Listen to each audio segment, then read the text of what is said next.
சாயப்பா கிட்ட நீங்க நெருங்கும் போது நிச்சயமா பெரிய பெரிய தடைகளும் துன்பங்களும் வரத்தான் செய்யும். ஏன்னா அந்த மாயை உங்களை எல்லா இடத்துலையும் காலை தடுத்து உங்களை கீழே தள்ளும். நீங்க செய்ய வேண்டிய காரியங்கள் என்ன, அதை எப்படி முறியடிக்க முடியும், வாழ்க்கையில வெற்றிகரமான மனிதனா சந்தோஷமிக்க மனிதனா நீங்கள் இருக்க வேண்டும் என்பதற்காகத்தான் இந்த மாயுத்த பயிற்சியை கடவுள் உங்கள் முன் கொண்டு வந்து நிறுத்துகிறார்.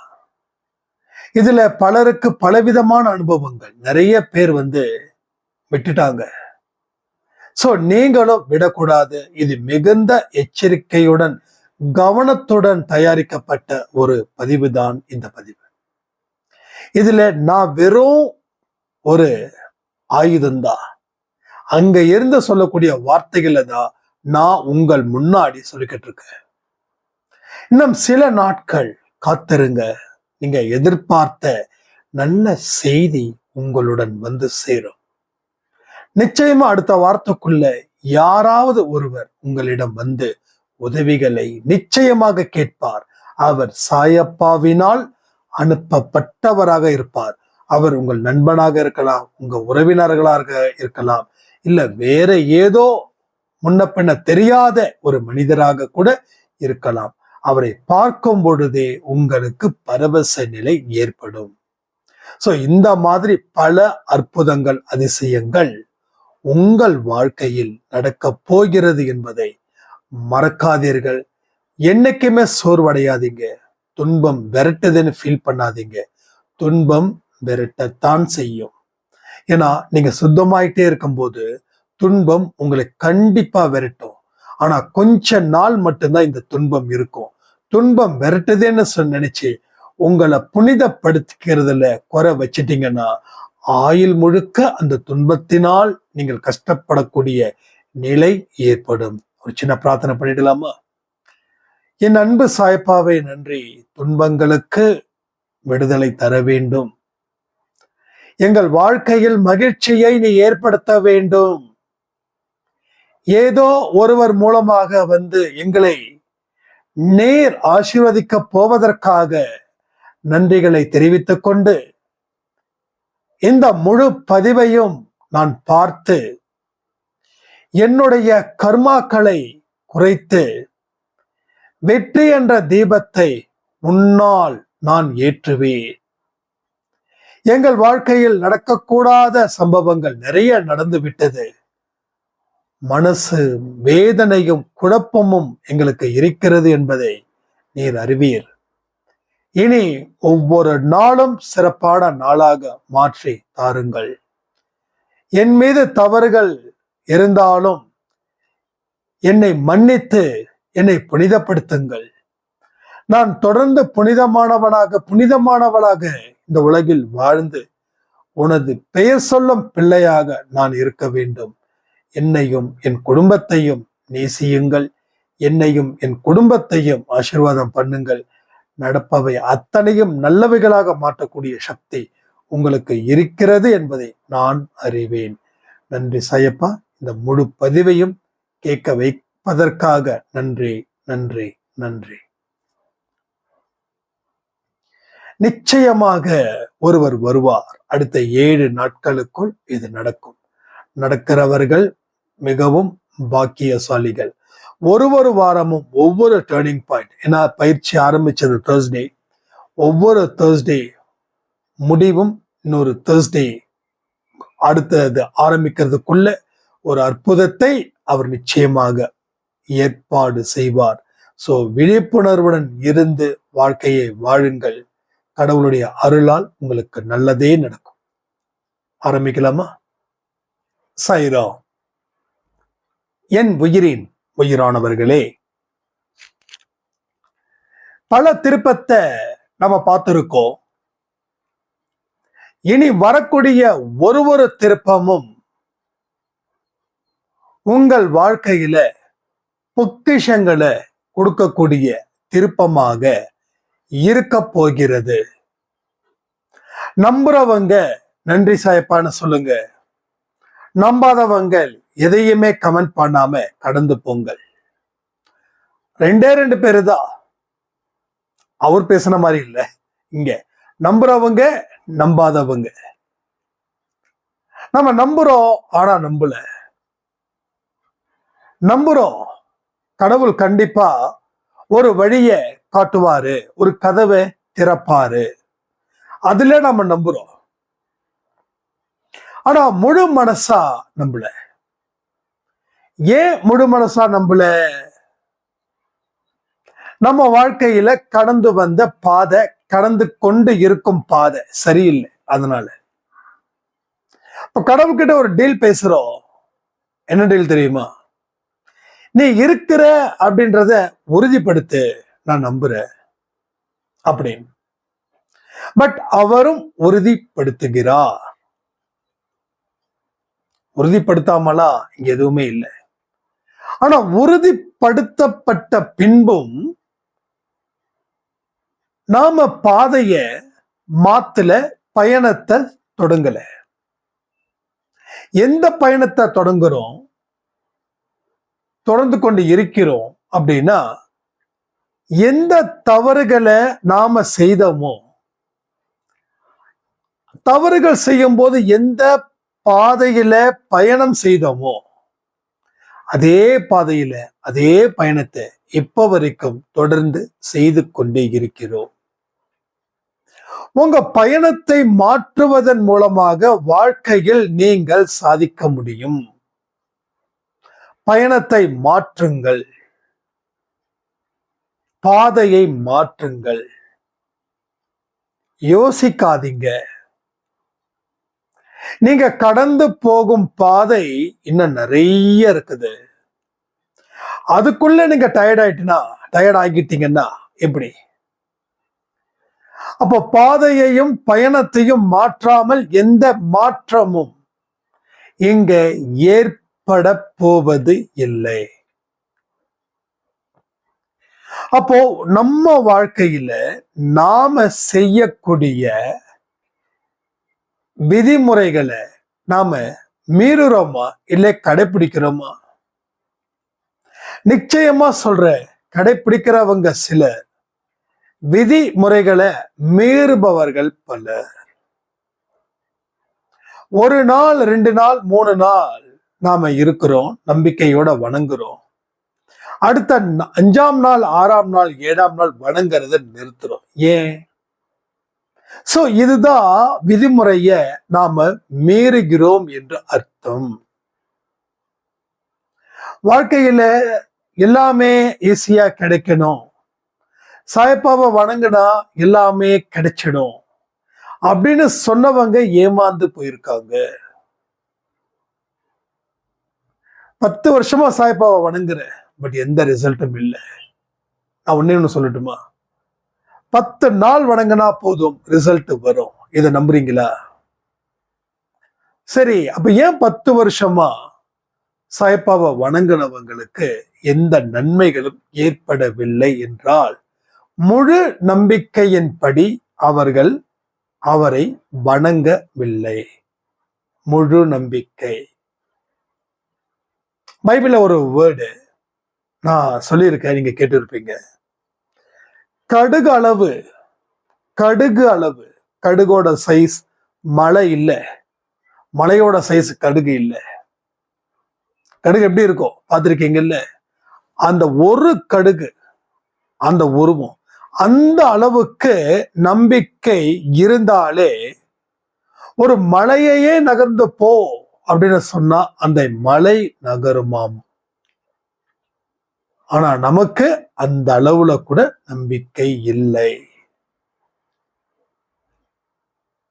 அப்போ உங்க நம்பிக்கை அந்த அளவுக்கு கூட இல்லை அப்படின்னா நீங்க என்ன நம்பிக்கை வச்சிருக்கீங்கன்னு உங்களை கேட்டு பாருங்க. சோ தெய்வத்தினால் ஆகாதது எதுவுமே இல்லை. நீங்க நம்பிக்கை வைத்து உங்க வாழ்க்கையை வாழணும். நீங்க நம்பிக்கை வைக்கிறது அப்படின்றது, நிறைய பேர் என்ன நினைக்கிறாங்க, நம்பிக்கை வச்சுட்டு தெய்வம் என்னை காப்பாத்தும் அப்படின்னு சொல்லி ஒரு ஓரமா உட்கார்ந்துடுறாங்க. இப்போ கொஞ்சம் எனக்கு ரொம்ப சிரிப்பா இருந்தது. ஏதோ ஒரு சாமியோட பேரை எழுதுனா அடுத்த 4 நாட்களில் என்னோட கடன் தீருதுன்னு சொல்லி பெரிய விளம்பரப்படுத்துறாங்க. எப்படி எப்படி புரியலையே. நாளே நாள் நான் போய் பார்த்தேன் அந்த கமெண்ட் எல்லாம். எல்லாரும் ஓம் முருகா ஓம் முருகா ஓம் முருகா. பா, மந்திரத்தை எழுதுனா முருகர் மாயா ஜல்லத்தை நடத்திடுவாரா? அப்படி இருக்கா? முருகர் இருக்கிறார், பக்தி இருக்கு, தெய்வம் இருக்கு. ஆனா முயற்சி செய்யாமல் உன்னால் எதையுமே மாத்த முடியாது. முடியுமா? முடியாது. முடியாதுன்றதுலதான் நான் தெளிவா இருக்கேனே தவிர முடியும். அப்ப ஏன் நடக்குது? ஆனா ஏன் அதுக்கு கீழே அத்தனை மனிதர்கள் கமெண்ட் பண்றாங்க அப்படின்னா, எல்லோரும் காத்து கொண்டு இருக்கிறார்கள், எந்த முயற்சியும் எந்த உழைப்பையும் செய்யாமல். அதுல 1-2 பேர் தான் சொன்னாங்க, அது நம்ம ஜாதி போல, அன்பே சாய் ஜாதி போல. முயற்சி செய்தால் உழைத்தால் மட்டுமே முருகர் ஓடோடி வந்து உதவி செய்வார். எஸ், அதே முன்னுதான், வேற ஒண்ணுமே இல்லை. எத்தனையோ பேர் எத்தனையோ மந்திரங்களை எழுதுறீங்க. சில பேர் தந்திரத்தை தகட வந்து வீட்டுக்குள்ள வைக்கிறீங்க. there is a use. ஏதோ இருக்கா? there is no use. மந்திரத்தாலையும் தந்திரத்தாலையும் செய்ய முடியாது என்பதை எப்பொழுது நினைவில் வைத்துக் கொண்டு செயல்படுகிறீர்களோ அன்றைக்குதான் உங்கள் வாழ்க்கை என்பது பிழைக்கும். இல்லை என்றால் கடைசி வரையும் கண்ணு இருந்தும் காது இருந்தும் குருடர்களாக செவிடர்களாக நாம் வாழுவோம். இந்த ஒரே ஒரு விஷயம்தான் உங்க வாழ்க்கையில தொடர்ந்து நடக்கும். பட் இதை எல்லாத்தையும் மாற்றக்கூடிய சித்தமும் அண்டு பாக்கியமும் இங்க சாய்பாவுடைய ஒவ்வொரு குழந்தைகளுக்கும் இருக்கிறது என்பதை நீங்க மறந்துடாதீங்க. எத்தனையோ பேர் முயற்சி பண்றாங்க, உழைக்கிறாங்க, ஆனா கடவுளுடைய அருள் இல்லை. எத்தனையோ பேர் உழைக்கல, முயற்சி பண்ணல, அவங்களுக்கும் கடவுளுடைய அருள் இல்லை. சரி, உழைச்சவனுக்கு ஏன் கடவுள் அருள் இல்லை? உழைக்கிறவன் தன்னை மட்டும் பார்த்தா, தன்னை மட்டும் நேசிச்சா, தனக்கானதை மட்டும் சேர்த்துக்கிட்டு பிறருக்கு போவதை கூட தனக்கு தான் வேணும்னு சொல்லி அந்த முயற்சியை உழைச்சான் அப்படின்னா அவனுக்கு கடவுள் ஓடோடி வந்து உதவி செய்வது இல்லை. யாருக்கு உதவி செய்கிறார்?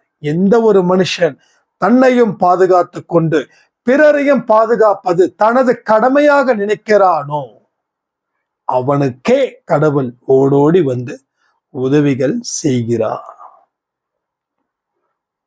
அப்போ உங்க வாழ்க்கையில எந்த மாதிரியான விஷயத்தை நீங்க தொடர்ந்து செய்யறீங்க? எதை தொடர்ந்து செய்யாம இருக்கீங்க? என்னைக்காவது யோசிச்சு பார்த்திருக்கீங்களா? பார்க்கல, பார்க்க முடியல. ஏன்னா யோசிக்கவும் இல்லை, பாதையை மாத்தணும்னு நமக்கு தெரியல. இந்த பயணம் ஆபத்தை கொடுக்குன்னு தெரிஞ்சும் அந்த பயணத்தின் படி நாம் வாழ்ந்து கொண்டு இருக்கிறோம். சோ தெய்வத்தோட அருள் உங்களுக்கு இருக்குது, கண்டிப்பா இருக்குது. ஏன்னா அதனாலதான் எதெல்லாம் கேட்கணுமோ அதையெல்லாம் கடவுள் உங்கள் முன் வந்து நிறுத்துகிறார். நீங்களும் பாக்குறீங்க, கேட்கிறீங்க. ஆனா ஏதாவது ஒரு கஷ்டம் என்று ஒன்று வந்துவிட்டால் அதை தாங்கக்கூடிய சக்தி உங்களுக்கு இல்லை. உங்க மைண்டு டோட்டலா டைவர்ட் ஆகுது. நேத்து சொன்னேனே, மாய சக்தி அது இன்பத்தையும் கொடுக்கும், துன்பத்தையும் கொடுக்கும். ஏன்? உங்களை திசை திருப்ப. அதே போலதான் நடந்தது. நான் போஸ்டர்ல போட்டிருக்க, வாட்ஸ்அப்ல ஸ்டேட்டஸ்ல வச்சிருக்க. சோ நிறைய சோதனை இங்க நடக்குது, கண்டிப்பா நடக்குது. அது உங்களை கண்டிப்பா டைவர்ட் பண்ணுது. உங்களுக்கு சோதனை நடக்குதுன்னா கண்டிப்பா நீங்க ரட்சிக்கப்பட்ட குழந்தைகளாக இருக்கிறீர்கள். உங்களுக்கு சோதனை நடக்குது. இந்த 48 நாட்களில் எதையெல்லாம் நீங்கள் விடணுமோன்னு நினைக்கிறீங்களோ, ஆனா அது உங்க முன்னாடி வந்து நிற்கும். அது இன்பத்தின் ஒரு பகுதியாகவும் இருக்கலாம், இல்ல துன்பத்தின் ஒரு பகுதியாகவும் இருக்கலாம். பட் எது உண்மைன்னா, எங்கேயோ மனச திசை திருப்ப ஒரு மாயக்காரன், ஒரு மாய சக்தி படைத்தவன், எவனோ ஒருவன் உங்களை இந்த இடத்துல இருந்து தூக்கி அந்த இடத்துல கொண்டு போய் சேர்க்க படாத பாடுபட்டுக்கிட்டு இருக்கான். டுடே இஸ் எய்த் டே இந்த மாய சக்தி. இந்த 8வது நாளிலே சில பேருக்கு முத்து செல்வி சாய்ராம் சொன்னது, எதையும் சாப்பிடக்கூடாதுன்னு நினைக்கிறேன், பட் எனக்கு ஒரு பேக்கரியில இருந்து பிரியாணி வந்தது. என்ன பெரிய சோதனை. எஸ், வரும் வரும். எனக்கு பயிற்சி ஆரம்பிச்ச 2வது 3வது நாளிலே பிரியாணிக்கு தட்டி கூப்பிட்டாங்க, வாப்பா சாப்பிடு. போகலையே, போவோமா? நமக்கு தான் தெரியுமே ஏன் அவர் தட்டுறாரு, ஏன் நம்மளை கூப்பிடுறாருன்னு. அப்ப எதை வேண்டாம் என்று சொல்கிறாயோ அது கண்முன் வரும், எதை வேணும் என்று சொல்கிறாயோ அது கண்முன் உன்னை விட்டு பிரியும். அதனால அது கண்முன் விட்டு பிரியும் முன்பு சாயப்பாவை நாம் பிரார்த்திக்க வேண்டும், நாம் பிரார்த்திக்க வேண்டும். ஏன்னா நல்லது வெளியில போகும், கெட்டது உள்ள வரும். கெட்டது உள்ள வரதுக்காக நல்லது வெளியே அனுப்ப முயற்சிகள் செய்து கொண்டு இருக்கிறது இங்க உங்களை பிடித்த மாயை. சோ மாயைய சாதாரணமா நினைச்சிடாதீங்க. கடவுளே மாயையை பத்தி சச்சரித்திரத்துல சொல்லியிருக்காரு. மாயை என்ன ஃபாலோ பண்ணுது, துன்புறுத்துது. அந்த அழகான அற்புதமான வார்த்தைகளை தயவு செய்து யாராவது படிச்சது நினைவுக்கு இருந்துச்சுன்னா, இல்ல அந்த சச்சரித்திரம் புக்ல இருந்துச்சுன்னா அந்த வேர்டை கம்ப்ளீட்டா எழுதுங்க, டைப் பண்ணி எழுதுங்க. சோ கடவுளுக்கே சவால் விட்ட மாயை. நாமெல்லாம் சாதாரண மனிதர்கள், ஒரு நாள் பசியை தாங்க முடியாதவர்கள் நாம். அப்ப நமக்கு எந்த அளவுக்கு பிடிச்சு வாட்டும். அப்போ இதுல 2 விதமா எடுத்துக்கலாம். கடவுளே தாங்க முடியல, நானா தாங்குவேனா? இப்படி சொல்றவங்க வாழ்க்கையில ஜெயிக்க மாட்டான். இல்லப்பா, கடவுளுக்கே சேலஞ்சா இருக்கும்போது நாம இன்னும் பார்த்து பத்திரமா ஜாக்கிரதையா இருக்கணும் அப்படின்னு நினைக்கிறவன் தப்பிச்சிருவான். இது எல்லாமே ஒரு விழிப்புணர்வை ஏற்படுத்துவதற்காக, மக்களோடு மக்களாக வாழ்ந்து உனக்கும் ஒரு கஷ்டம்னா எனக்கும் தான்பா கஷ்டம் அப்படின்னு சொன்னவர் தானே அவரு. நான் கூட நம்பல இந்த திருஷ்டி அது இதுன்னு. ஆனா நம்ம சாயப்பா சொல்லும் போது அது எப்படி நம்பாம இருக்க முடியும்? திருஷ்டி இருக்குது. அதான் நான் சொல்லுவேன், நடந்து முடிஞ்சதுக்கு அப்புறம் நீங்க பேசுங்க. பட் முடிக்கிறதுக்கு முன்னாடி நான் வெற்றி அடைஞ்சிட்டேன்னு சொல்லாதீங்க. நீங்க சொல்லிட்டீங்கன்னா அது கண்டிப்பா தோல்வியிலே முடியும். இதனுடைய மறுபெயர் தான் திருஷ்டி. ரைட்டா? சோ நாம கொஞ்சம் வாயுக்கும் பூட்டுக்களை போடணும். நீங்க பல பேர்கிட்ட 48 நாள் இருக்கு, நான் விரதம், நான் வந்து சிக்கன் சாப்பிட மாட்டேன், மட்டன் சாப்பிட மாட்டேன் அப்படின்னா முடிஞ்ச அளவுக்கு சொல்வதை நிறுத்திடுங்க. இல்ல உடம்பு பிரச்சனை வேண்டாம்னு நினைக்கிறேன் அப்படின்னு. ஏன்னா நீங்க எந்த ஒரு விஷயத்த விருப்பமா சொல்றீங்களோ அது அவங்க சைடுல இருந்து உங்களுக்கு எதிரா வந்து உங்களை அந்த வலையில் வீழ்த்தும். ஒண்ணும் இல்லை, நம்ம அன்பே சாயில சுப்பிரமணியம் இல்ல சிவாவோ அவங்க நேமு. ஸோ ரொம்ப பர்ஃபெக்டா இருந்தாங்க நேத்து வரைக்கும், ரொம்ப பர்ஃபெக்டா இருந்தாங்க. நேற்று அவங்க ஃப்ரெண்ட்ஸ் எல்லாம் வந்திருக்காங்க, இந்த ஹோட்டல் போயிருக்கிறாங்க, ஒரு நான் வெஜிடேரியன் ஹோட்டல். அங்கே இவங்க வந்து ஜஸ்ட் புரோட்டாவும் அண்டு குருமா, வெஜிடேரியன் குருமா தான் சாப்பிடணும் அப்படின்னு சொல்லி முடிவு பண்ணாங்க. அவங்க ஃப்ரெண்ட்ஸ் கிட்ட தான் சொல்றாங்க, இல்லப்பா இது மாதிரி நாங்க அன்பே சாயின்னு ஒரு ஃபேமிலி, அதுல வந்து இந்த 48 டேஸ்க்கு நாங்க எதுவும் சாப்பிடக்கூடாதுன்னு முடிவு பண்ணியிருக்கோம். பட் அதனால இந்த கொஞ்ச நாளைக்கு இல்லை, இந்த 40 நாள் முடிஞ்சதுக்கு அப்புறம் தான். பட் இட்லி தோசை தான் சாப்பிடணும், பட் இங்க இல்லை, அதனால நான் புரோட்டா சாப்பிட்றேன் அப்படின்னு சொல்லி ஒண்ணு இருக்கிறவங்க எல்லாம் இவரை கன்வின்ஸ் பண்ணியிருக்காங்க. என்னப்பா நீ தானப்பா சொன்ன போன தடவை தேர்ஸ்டே அன்னைக்கு சாப்பிடும்போது வியாழக்கிழமை சாப்பிடலாமான்னு கேட்கும்போது நீ சொன்ன இல்ல வியாழக்கிழமை சாப்பிடலாம், தப்பு இல்லை, சாயப்பாவே ஆடை வெட்டி போட்டு சமைச்சாரு அப்படின்னு. இப்போ என்ன அப்படின்னு சொல்லி அவரை கன்வின்ஸ் பண்ணி சாப்பிட வச்சுட்டாங்க. நேத்து சாப்பிட்டதால இன்னைக்கு சாய்ராம், அந்த சாய்ராம் காலையில ஆர்த்தி எடுக்கல, சச்சரிதம் படிக்கல, மெடிடேஷன் பண்ணல, ரொம்ப பயங்கரமான ஃபீல். ஸோ இன்னைக்கு ஒரு 1-1:30 மணிக்கு எனக்கு ஆடியோ அனுப்பியிருந்தாங்க, சாய்ராம் இது மாதிரி ஆயிடுச்சு. அப்போ எனக்கு உடல் சரியில்லை, பிரச்சனை ஆகுது, டிசென்ட்ரி, பேதி, எந்த ஒரு விஷயத்தையாவது சொல்லியிருந்தா கூட இருக்கிறவங்க கண்டிப்பா சரி கேட்பா, ஒன்றும் ப்ராப்ளம் இல்லை, பொறுமையா சாப்பிடுங்க. இதுதான், இந்த மாதிரி பிரச்சனைகளை தயவு செய்து அவாய்ட் பண்றது நல்லது. ஏதாவது ஒரு ரீசன் நமக்கு தான் எத்தனையோ இருக்கு. பொய் சொல்றது தப்பு தான், நான் இங்க சரின்னு சொல்லல. ஆனா நல்லதுக்கு பொய் சொல்றது தப்பு தான், அதையும் நான் இல்ல சொல்லலாம்னு இல்லை. முடிஞ்சளவுக்கு ட்ரை பண்ணுங்க. பட் பொய் சொல்றதுக்கு உண்டான பாவத்தை தாண்டி இது 48 நாள் இருக்கிற இதை மீறிட்டோம் அப்படின்னா அது இதை விட பெரிய பாவம் இல்லை. 10 ரூபா நஷ்டம், ஒரு விஷயம் நடக்க போகுதுங்க, 10 ரூபா நஷ்டம், 100 ரூபா நஷ்டம். ஒண்ணு பண்ணா 10 ரூபா நஷ்டம், பண்ணலன்னா 100 ரூபா நஷ்டம். இப்போ 100 ரூபாய் ஏத்துக்கிறது பெஸ்டா இல்ல 10 ரூபாய் ஏத்துக்கிறது பெஸ்டா? அது போலதான் இது. பொய் சொல்றது தப்பு, எந்த இடத்துலயும் பொய் சொல்லுவது தப்பு. ஆனா இந்த இடத்துல பொய் சொல்லும் போது இதன் மூலமா வரக்கூடிய பாவத்தை ஏத்துக்கதான் முடியும். பட் இதை விட்டுட்டு அங்க போனோம் அப்படின்னா நீங்க பாருங்க, இந்த 8 நாளோட அவருடைய அந்த மாயுத்தா முடிஞ்சிருச்சு. இப்ப நம்ம சொன்னோம் பண்ணுங்க, ஒன்றும் பிரச்சனை இல்லைங்கன்னு. ஆனா அந்த அந்த வரக்கூடிய ஃபோர்ஸ் என்ன ஆகுது, குறையுது.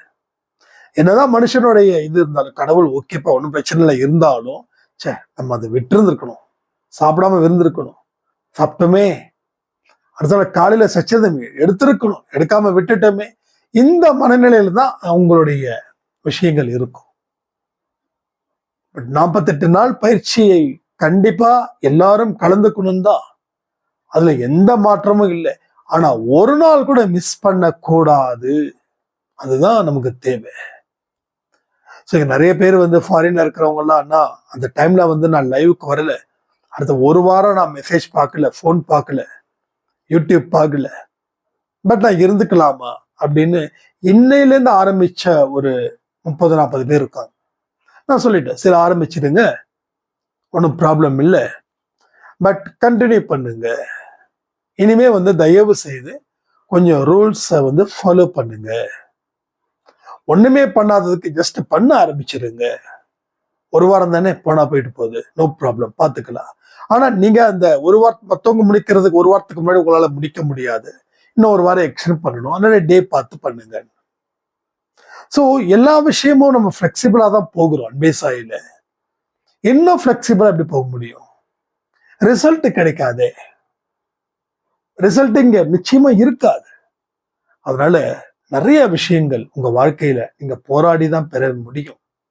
ஸோ போராட்டம் இல்லை என்றால் வாழ்க்கை இல்லை என்பதை புரிந்து கொண்டுங்கள். ஒரு சின்ன பிரார்த்தனை பண்ணிடலாமா? என் அன்பு சாயப்பாவே நன்றி. மாயை எவ்வளவு பெரிய கொடிய விஷம் என்பதை நீங்கள் எங்களுக்கு உணர்த்தினீர்கள். நாங்களும் மாய வலையில் விழுந்து விழுந்து எந்திரித்தவர்களாக இருக்கிறோம். இனி மாயை வலை எங்கள் கண்களில் படாதது போல் இருக்க வையுங்கள். நீர் நினைத்தால் மாயையும் அடங்கும். நீர் நினையுங்கள் சாயப்பா. இதுவரைக்கும் பட்ட கஷ்டம், இதுவரைக்கும் பெற்ற இழப்புகள், தோல்விகள், அவமானங்கள் போதும். இதன் மூலமாக நிறைய பாடத்தை நான் படித்திருக்கிறேன். இணையம் கஷ்டப்படுற அளவிற்கு என் மனதில் தெம்பு இல்லை. அதனால் இருக்கக்கூடிய காலம் எனக்கு சிறப்பானதொரு காலமாக மாற்றி அமைத்து கொடுங்கள். நாங்கள் நிச்சயமாக உங்கள் பிள்ளைகளாக இருப்போம் என்பதை நாங்கள் உறுதி செய்கிறோம். நாங்கள் எல்லோரும் சேர்ந்து இந்த மாயுத்தா பயிற்சியில் கலந்து கொண்டிருக்கிறோம். உனது அருளினால் இது நடக்கிறது. அதே போல் இந்த அருள் இந்த 48 நாட்களும் தொடர்ந்து நாங்கள் வெற்றி சரித்திரத்தை படைப்பதற்கு நீர் எங்களுக்கு உறுதியளியுங்கள். நீர் எங்க கூடவே இருந்தால் நாங்கள் நிச்சயமாக ஜெயிப்போம். நாங்கள் அடிக்கடி மனநிலையில் ஒரு பெரிய குழப்பமும் பயமும் ஏற்படுகிறது. அதோடு சேர்ந்து பதட்டத்தினால் நான் என்ன செய்கிறேன் என்பதை என்னால் உணர முடியவில்லை. எப்பொழுதெல்லாம் நான் சோர்வடைந்திருக்கிறேனோ அப்பொழுதெல்லாம் நீ என் கண்ணில் பட வேண்டும் சாயப்பா. ஒவ்வொரு முறையும் நான் உன்னையே நினைத்துக் கொண்டிருக்கிறேன். என்னையும் என் குடும்பத்தையும் நீர் வாழ வையுங்கள். அப்படியே செய்வதற்காக நன்றி, நன்றி, நன்றி. சோ நல்ல ஒரு பிரார்த்தனையும் அவருடைய தயவால நாம செய்தோம். சோ வெற்றி கோப்பையை நாம் அள்ளுவோம், அள்ள வேண்டும். சாயப்போட குழந்தை நாம தான் அப்படின்னு நாம ப்ரூஃப் பண்றதுக்கு இந்த மாயுதா பயிற்சி மட்டும் இல்லை, ஒவ்வொரு நாளும் நமக்கு பயிற்சி தான் சொல்லி இந்த பதிவை நாம் முடிக்கிற. ஜெய் சாய்ராம்.